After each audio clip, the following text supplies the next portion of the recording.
প্রতিদিন তো সেই একই খাবার, তো ভাবলাম আজ একটু অন্যরকম কিছু করাই যাক। আর হর্নের আওয়াজ পাচ্ছ, সরি, আগেই চেয়ে নিচ্ছ, ক্ষমা চেয়ে নিচ্ছি, কিছু করার নেই। এতক্ষণ ধরে বক্তৃতা হচ্ছিল, এখন রাত্রি 10:30 বাজে।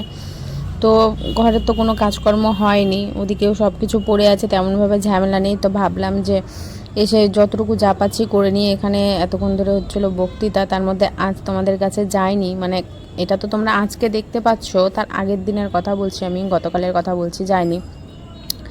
তো কি করব বলো, কিছু করার নেই। তো আজ একটু অন্যরকম খাবার হয়েছিল। আমি যে লুচি করি, সবাই ঘুমাচ্ছে, আর ঘুম থেকে কেউ না উঠলে আমার কাজ কেন যে এগোচ্ছে না। ঘরে সব কিছু থাকার সত্ত্বেও হয়তো দুই একটা জিনিস থাকছে না, ওটা দীপ না উঠলে আবার হবে না, ওটা রান্নাতে দরকার। তাই সেই বুঝেই দেরি হচ্ছে এই বেশ কয়েকদিন ধরেই। তো যাই হোক, সব ঠিকঠাকই আছে, সব ঠিকভাবেই চলছে। এদিকে সমস্ত সব কিছু গুছিয়ে নিয়েছি। এখন যা যতটুকু প্রয়োজন ততটুকু তো লাগবেই বলো, সেটা ছাড়া তো আর রান্না করা অসম্ভব। তো এই যে এদিকে সমস্ত কিছু রেডি করে রেখেছি। এটা আছে মিষ্টি আলু, কচু নয়, অনেকে হয়তো কচু ভাববে, কচু নয়, এটা মিষ্টি আলু আছে। মিষ্টি আলু ভেজে নিচ্ছি, বড়ি দিয়ে পটল আলু তরকারি করব। আর লাউ না, সরি, আরে চাল কুমড়ো, চাল কুমড়ো করবো মুগের ডাল, ওই ভাজা ডালটা দিয়ে। ব্যাস, এই হচ্ছে আজকে রান্না। আর একটু পেঁপে সেদ্ধ দেবো, ওই যে পণ্ডিত আছে, কুমড়ো আর পেঁপে পণ্ডিতকে দিয়ে খাইয়ে দেবো। এই কটা দিন তো মাংস খেয়েছে, মাছ খেয়েছে, হিতে কখন বিপরীত হয়ে যায়। ঠান্ডা ওয়েদার আছে ঠিকই, কিন্তু বৃষ্টি নেই। ভেবেছিলাম বৃষ্টি হয়তো হুটহাট করে নেমে যাবে, দুদিন ধরে কোনো বৃষ্টি নেই। তো দুদিন বৃষ্টি হয়েছে, আজকে কোনো বৃষ্টি এখনও পর্যন্ত শুরু হয়নি। দুপুর প্রায় অনেকটাই বেজে গেছে, অনেকটা বলতে অনেকটাই। রান্না শেষ হবে, রান্না শেষ না হলে তো আমি আবার ঘর মুছি না, এই একটা বড় সমস্যা। আর ঘরে তো বেটা ছেলে থাকলে দেখবে যে ঘর কাজ কেন এগোয় না, আমি বুঝতে পারি না কেন ওরা ওদের মতো করে বসে থাকে তার সত্ত্বেও। তো এই যে রান্না এখানে হাফ দেখাতে পেরেছি। ওখানে একটু কিছু পাঁপড় ভাজলাম, মানে আলুর যে পাঁপড় দিয়েছিলাম সেটাই, আলুর চিপসটা ভাজলাম আর কি, খেতে দিয়ে দিয়েছি। ব্যাস এই পর্যন্ত। এবার দেখা হবে তোমাদের আগামীকালের ব্লগ থেকে শুরু হচ্ছে, এটা দুদিনের। আমি জানি না কি হচ্ছে, মাথাতেই আসছে না, আমি কিছুই তোমাদেরকে দেখাতে পারছি না। তো এই যে দুপুরবেলা চলে এসেছি, খাইয়ে দাইয়ে। করলা ভাজা হয়ে গেছে, মাছে লবণ হলুদ মাখিয়ে রেখেছি। আজকে আবার জোটোকে স্নান করাতে আছে, কাপড় কাচা আছে। কালকের যে আলু সেদ্ধ বেশি হয়ে গেছিলো, তো রাখা ছিল, সেটা এখন কাজে দিবে। যে আমি খাবো একটু ছাতু, ওদের দিয়ে দিয়েছি খাবার, ওদেরও ছাতু দিলাম আজকে, আমিও ছাতু খাচ্ছি। ছাতু খেয়ে যত দূর পারি, মানে জোটোকে স্নান করতে নিয়ে যাওয়া আগে পর্যন্ত আমি যতটা পাচ্ছি ততটা কাজ এগিয়ে নিচ্ছি, কারণ আমি স্নান করলে তো ভিজে যাব। প্রয়োজন পড়লে এসে আমি মাছের তরকারিটা রান্না করব, তবুও ভালো। ওরা আছে, ওরা জাস্ট বেরিয়ে পড়বে কিছুক্ষণের মধ্যেই, তো বেরিয়ে যাক। কী করবো তাহলে, ঘরটা মুছে জোটোকে স্নান করে আগে কাপড় কাচবো, দিয়ে ঘর মুছবো, জোটোকে স্নান করবো, আমি স্নান করে বেরিয়ে বাকি রান্নাগুলো করব। এটাই তো মাথার মধ্যে চলছে, এখন দেখা যাক। এই যে মাথাটা ছিল, ভাবলাম লাউ অল্প আছে, রান্নাটা বেশ ভালোই হবে। ওই যে পণ্ডিতকে রেডি করছি আর কি, একটু একটু করে। আগে তো চাদর দেখেও হার্ট ফেল করে দিয়েছে, গরম তোমাদের কি বলবো, বিভৎস গরম, বিভৎস গরম।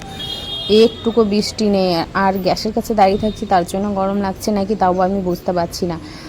ফ্যানের হাওয়াতে দাঁড়াচ্ছি তো ঠিক আছে, ফ্যানের হাওয়া থেকে যেই সরে যাচ্ছি তরতর করে একদম ঘাম ঝরছে, কেন যে হচ্ছে। এদিকে লাউটা হয়ে গেছে, দেখে মুখে জল চলে আসছে এখন। আর এত সুন্দর টেস্ট হয়েছিল, টেস্ট হওয়ার কারণ হলো, দেখবে রান্না যখনই তুমি অল্প করবে দেখবে টেস্ট হবে, আর যখনই একটু বেশি করে রান্না করতে হবে দেখবে ওই রান্নার টেস্ট হবে না, তুমি যতই জুতদাত করে রান্না করো না। কারণ আজকে কিন্তু লাউয়ের তরকারিতে কোনো কিচ্ছু পড়েনি, কিচ্ছু দেয়নি, জাস্ট একটু গোটা গরম মশলা, মাছের মাথা, ব্যাস এইটুকু, আর যা লঙ্কা দেওয়া দিয়েছি, ব্যাস, আর কোনো কিছুই পড়েনি এর মধ্যে। যেমনটা বলেছি তেমনটাই হচ্ছে আর কি। যে টাইম দেখে নিলে কটা বাজে, এখনও পর্যন্ত রান্না কমপ্লিট করতে পারিনি, ওইভাবেই এসছি। এখন আমি মাছের ঝোলটা করে নিচ্ছি। যখন একটু তাড়াতাড়ি করতে চাইবে, মানে সময় পার হয়ে গেলে দেখবে তখন মাছ তাড়াতাড়ি ভাজা হবে, মানে যে কোনো একটা তরকারি। আমি মাছ রান্না করছি তাই মাছের উদাহরণই দিচ্ছি।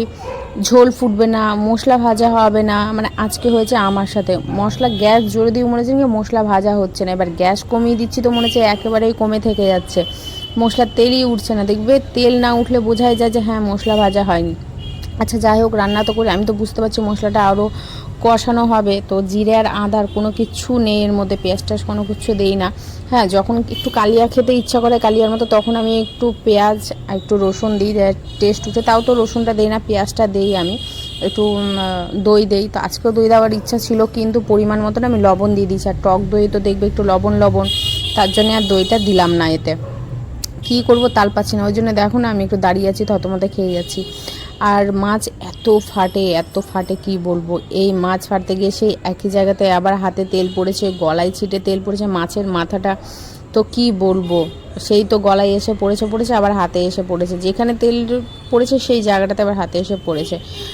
তো মাছটাকে আমি কেটে নিয়েছি, মানে খুবই বড় হয়ে যাচ্ছিলো মাছটা, মানে ভেঙে যাওয়ার মতো। শুধু একটা মাছ আমি বড় রেখেছি যাতে ভাইকে দিতে পারি, আর বাকি মাছগুলো ওইভাবেই কেটে রেখেছি যাতে দেখতেও বড় লাগে, খেতেও ভালো লাগে, সমান সমান সবার পাতে যেন দেওয়া হয়।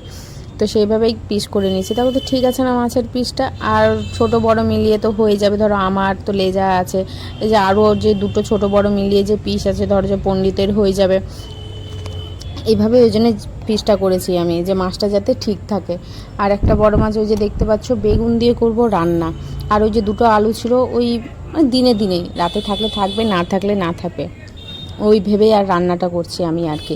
এই মশলা ভাজতে যে কত সময় লেগেছে তার ঠিক নেই, মানে কটা দিন বেশ ভালোই দেরি হয়ে যাচ্ছে। কী করবো, কিছু করার নেই, যা চাইবো তাই যে প্রতিদিন পাবোই, সব দিন যে সমান যাবে সেগুলো কী বলো তো, আমাদের জন্যে নয়, ওটা অন্য কারোর জন্য হতে পারে। মানে কপালে দুর্ভোগ থাকলে কেউ খণ্ডাতে পারবে না, সে ভালো কাজ বলো খারাপ কাজ বলো, যদি প্রতিদিন যদি খারাপ কিছু লেখা থাকে তো খারাপ হবেই। শুধু আমি আজকে রান্নার দেরির জন্য বলছে না, অনেক কিছুই থাকে সেগুলোর জন্যও বলছি, যে একে করে সমস্ত কিছু দিয়ে দিলাম, ও ফুটুক। ঝোলটা দেখে বুঝতে পারছো তরকারি মশলাটা ভালো করে কষানো হয়নি, তার জন্য এমনটা হচ্ছে। এখন একটু লঙ্কার গুঁড়ো দিয়ে দিচ্ছি, দুটো লঙ্কা বেটে দিয়েছি, আর লঙ্কার গুঁড়োটা জাস্ট কালার জন্য, কাশ্মীরি রেড চিলি আছে। তো সেটাই বলছি যে হবেই, যেটা যা হওয়ার সেটাই হবে, সুখ থাকলে হবে, সুখ না থাকলে না হবে। তো মাছগুলো এখন এক এক করে আমি দিয়ে দিচ্ছি, মাছগুলো দিয়ে আবার ফোটাতে হবে, তোমরা বুঝতে পারছো তাহলে আজকে কত সময় লেগেছে।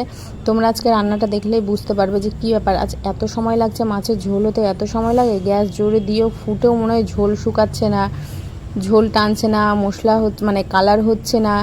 আমি পাশে ওটা রাখলাম, জোটোকে মানে পণ্ডিতকে খেতে দেবো আর কি, দেখি আজকে হয়তো একা খেয়ে নিতে পারে ও।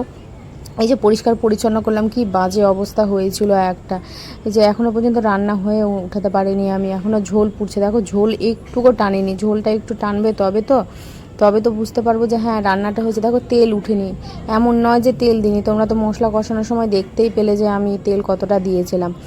তো যা কী করবো আর, তো মাছটা না আমাকে উপরে তুলে দিতে হবে, যদি ভেঙে যায়।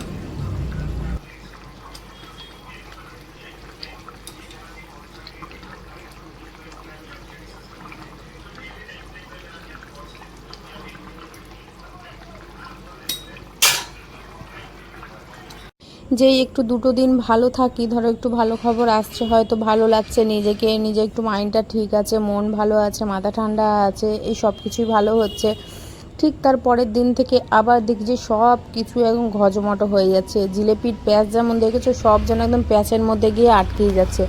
জিলিপি খেতে তো ভালো লাগে, ওই প্যাঁচানোর জন্য রসে ডুবিয়ে রাখে বলে হয়তো খেতে ভালো লাগে, কিন্তু বাস্তবেও যদি আমাদের জীবনটা যদি এমনটা হতো, সব কিছুই ভালো ভালো, জানি না কবে সব কিছু হবে, তাও প্রতিদিনে একটা আশায় আমি থাকি যে হ্যাঁ ভালো কিছু হবে, কাল থেকে ভালো হবে, কাল থেকে ভালো হবে। আর অর্ডার দিয়েছিলাম, কেমন হয়েছে অবশ্যই জানিও। বাটিতে তরকারি বেড়ে নিয়েছি, দীপ গেছে স্নানে, আমলাম দাঁড়িয়ে থেকে লাভ নেই, তাহলে বাটিতে তরকারিটা আজার করি, মানে বাটি আজার করা বলতে ছোটো ছোটো বাটিতে দুজনকে খেতে দেবো, তো বাটিতে ওটা ঢেলে রাখি, বাকি ভাতটা যা থাকবে ওটা তো অসুবিধা হয় না, একটু তরকারি ঢালতেই একটু মানে অনেকটা সময় লেগে যায়, ভাত বাড়তে তো সময় লাগে না। ওটা করে ভাবলাম যে এই ফাঁকে আমি না তোমাদেরকে একটু দেখিয়ে দিই। ভাগ্যিস জানো তো ডবল এক্সেল দিইনি, এক্সেল দিয়েছি, এই কাপড় না চাপবে না, এর আগেরটা যেমন দেখেছো কটনের, সেই একদম সেম ওই কাপড়ই, এটা আগের যে 3 পিসের যে আমার প্যান্টটা আছে, হ্যাঁ খুব সুন্দর প্যান্টটা, ওটা না ভেতর দিকে ফিতে আছে, আবার বাইরের দিক থেকে এলাস্টিকও আছে। প্যান্টটা যেমন এলাস্টিক দেখলে সেম, কিন্তু ফিতেও ছিল, বেশ ভালো ছিল। আর এটাতে শুধু এলাস্টিক আছে, ফিতে নেই। বাইরে আসলাম, ওদেরকে খেতে দিলাম, খাচ্ছে, আর আমি একটু বাইরে আসি, আজকে সারাদিনের আবহাওয়াটা দেখায়।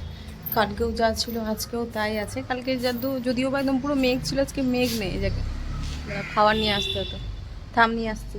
কালকে জানলাতে এসে নিয়ে গেছে, রান্নাঘরের জানলাতে ওই এসছে, তারপরে ওর ছাপা এসছে, মানে দেখলো যে ওকে দেওয়া হলো, মা হোক বাবা হোক কিছু করলাম না, ওই জন্য ছাও আসলো, এসে নিয়ে গেল।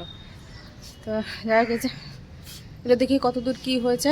এখন বাজে 4:45, খেতে বসছে। এই কিছুদিন ধরে ভালোই বেশ দেরি হয়ে যাচ্ছে, 5টা বেজে যাচ্ছে খেতে খেতে। হয় 4টা নয় 5টা। তোদেরকে খেতে দিলাম, আমি খাইনি। দীপ বললো যে এখানে নিয়ে চলে আসলাম, যে না আমি একটু শান্তি করে খাবো। এদিকে ওই ফোন দেখে, এদিকে ওই ফোন দেখে, মানে ডান দিক আর বাদিক, মাঝখানে আমি বসি খাই। তো আমি যে না, দুদিকে দুইজন ফোন দেখো, আমার একদম মাথা মনে হচ্ছে একদম মানে দেওয়ালে ঠোকার মতো অবস্থা হয়ে যায়।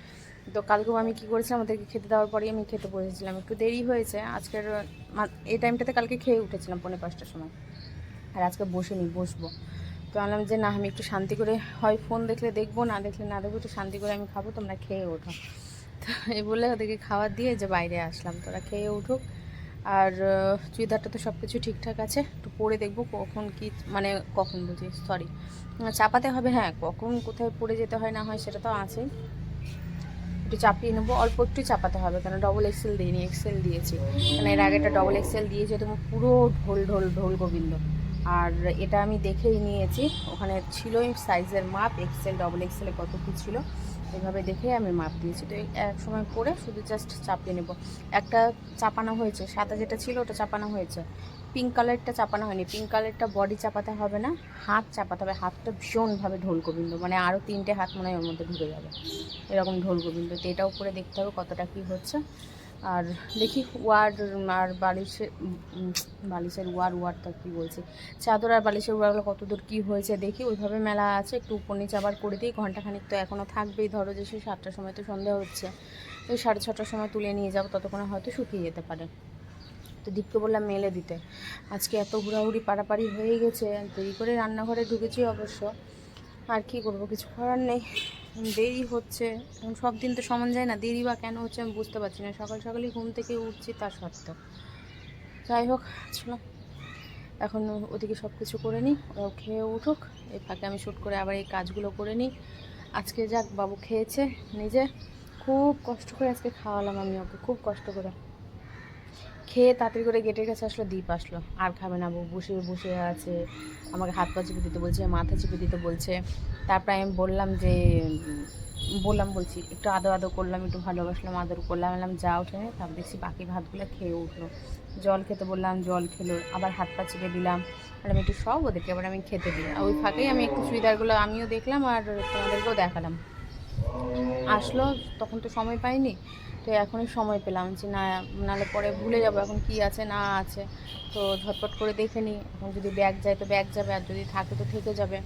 যেটা আমি দেরি করে দেখি সেটাই দেখি ব্যাগ যাওয়ার মতো অবস্থায় থাকে, কিন্তু সময় চলে যায়। আর যেটা দেখে নিই সেটা দেখি যে ঠিক থাকে। এই উল্টোপাল্টা জিনিসটা কার কার আমার মতো হয় বলে তো তোমাদের সাথে একটু আমাকে জানিও।